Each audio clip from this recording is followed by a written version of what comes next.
से इंसाफ नहीं मिल सकता, जुल्म से इंसाफ नहीं मिल सकता। हम बाहुबलियों के खिलाफ क्यों रहेंगे, हम जालिमों के खिलाफ क्यों रहेंगे, हम गुंडों के खिलाफ क्यों रहेंगे, हम कातिलों के खिलाफ क्यों रहेंगे। मगर अगर गोली से कोई इंसाफ करेगा तो फिर कातिल में और हुकूमत में कोई फर्क नहीं रहेगा। गांधी के कातिल को ले जाकर सर पे गोली नहीं मारी गई। गांधी के कातिलों को हत्यारियां पुलिस की कस्टडी में उनके सर पर गोलियां नहीं मारी गई।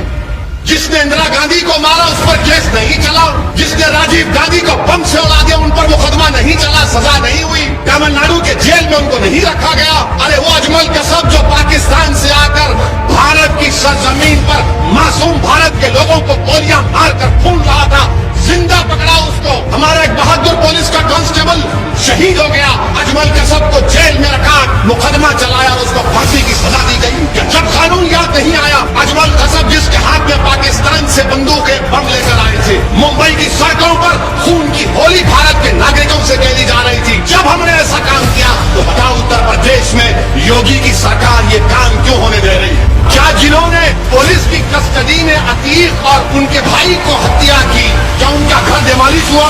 उनके घर पे बुलडोजर चला? तुमने फोटो देखी? बुलडोजर चला उनके ऊपर। अरे डरते क्यों हो, बोलो ना। बुलडोजर नहीं चला, क्यों नहीं चला? बुलडोजर चलना चाहिए था ना। तो बुलडोजर पर नाम खाली असद का लिखा है। जब तुम्हारे सामने हत्या कर दी गई तो कम से कम उनके घर पर बुलडोजर लेकर जाते, मीडिया को दिखाते, सबसे इंसाफ हो रहा है। मगर नहीं हुआ। मैं शुरू से जब एमएलए बना, आज से 27-28 साल पहले जब अल्लाह ने मुझे एमएलए बनाया, मैं जिस प्रदेश से आता हूं वहां पर तेलुगु देशम की सरकार थी, तो नक्सलाइट्स को ऐसे ही हत्या कर दिया जाता था। तो मैं कहता था कि मैं तशद्दुद के हिंसा के खिलाफ हूं। जमहूरियत में, लोकतंत्र में गोली का खेल नहीं हो सकता, बंदूक से इंसाफ नहीं मिल सकता, जुल्म से इंसाफ नहीं मिल सकता। हम बाहुबलियों के खिलाफ क्यों रहेंगे, हम जालिमों के खिलाफ क्यों रहेंगे, हम गुंडों के खिलाफ क्यों रहेंगे, हम कातिलों के खिलाफ क्यों रहेंगे। मगर अगर गोली से कोई इंसाफ करेगा तो फिर कातिल में और हुकूमत में कोई फर्क नहीं रहेगा। कातिल में और हुकूमत में कोई फर्क नहीं होगा। इसीलिए अदालत है, संविधान है, पुलिस है, पब्लिक प्रोसिक्यूटर है। फौजदारी के मुकदमे क्यों चलते हैं?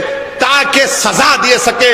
अगर कोई ये उत्तर प्रदेश की सरकार अगर ये समझेगी कि गोली का जवाब गोली से देंगे, तो हम पूछना चाहते हैं, गांधी को जिसने मारा उसका नाम गोडसे था, जिसने गांधी को मारा उसका नाम गोडसे था, तो क्या हमने गोडसे के ऊपर मुकदमा नहीं चलाया और पूरे अपराधियों पर मुकदमा चलाया, उनको फांसी की सजा दी गई।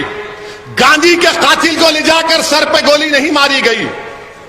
गांधी के कातिलों को हत्यारियां पुलिस की कस्टडी में उनके सर पर गोलियां नहीं मारी गई।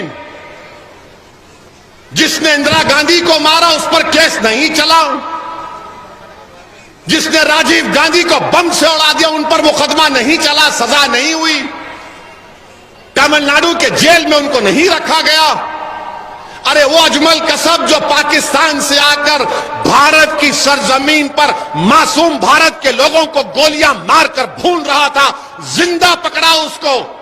हमारा एक बहादुर पुलिस का कांस्टेबल शहीद हो गया, अजमल कसब को जेल में रखा, मुकदमा चलाया और उसको फांसी की सजा दी गई। क्या जब कानून याद नहीं आया? अजमल कसब जिसके हाथ में पाकिस्तान से बंदूकें बम लेकर आए थे, मुंबई की सड़कों पर खून की होली भारत के नागरिकों से खेली जा रही थी। जब हमने ऐसा काम किया तो बताओ उत्तर प्रदेश में योगी की सरकार ये काम क्यों होने दे रही है? अगर कोई पुलिस के कस्टडी में है, अतीक और अशरफ को कोर्ट ने सजा दी, हमने उनकी सजा के खिलाफ कुछ नहीं कहा, कोर्ट ने सजा दी। मगर जब आपकी कस्टडी में है और कोई आकर करीब से सर पर गोली मार देता है और जो पुलिस वाले साथ में थे उनको याद नहीं आया मुख्यमंत्री का वो फरमान कि गोली का जवाब गोली से, वो बेचारे परेशान हो गए, कुछ नहीं कर सके। और जिस तैयारी के साथ आकर उन जालिमों ने, जिन्होंने पुलिस की कस्टडी में इन दोनों को गोली मारकर हत्या की, मैंने पहले भी कहा, आज भी कह रहा हूं, वो नाथूराम गोडसे की नाजायज औलाद है। इसलिए है क्योंकि वो बंदूक से इंसाफ करते हैं, इंसाफ नहीं जुल्म करते हैं।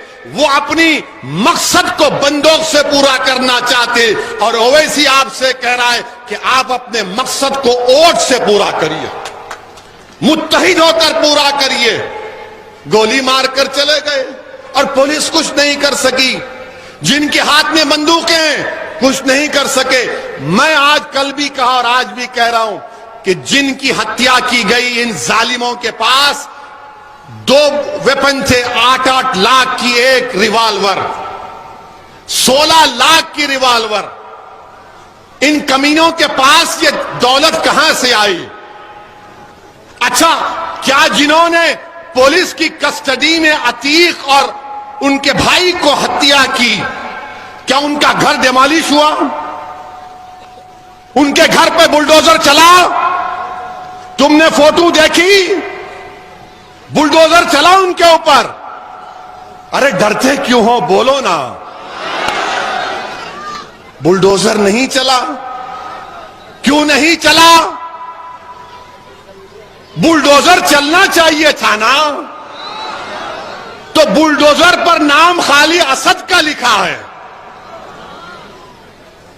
जब तुम्हारे सामने हत्या कर दी गई तो कम से कम उनके घर पर बुलडोजर लेकर जाते, मीडिया को दिखाते, हाय सबसे इंसाफ हो रहा है। मगर नहीं हुआ, नहीं हुआ। यही तो अच्छा। अब आप बताइए, आपके अखिलेश भैया ने कुछ कहा? कुछ नहीं कहा। विधानसभा में क्या कहा वो दुनिया के सामने है।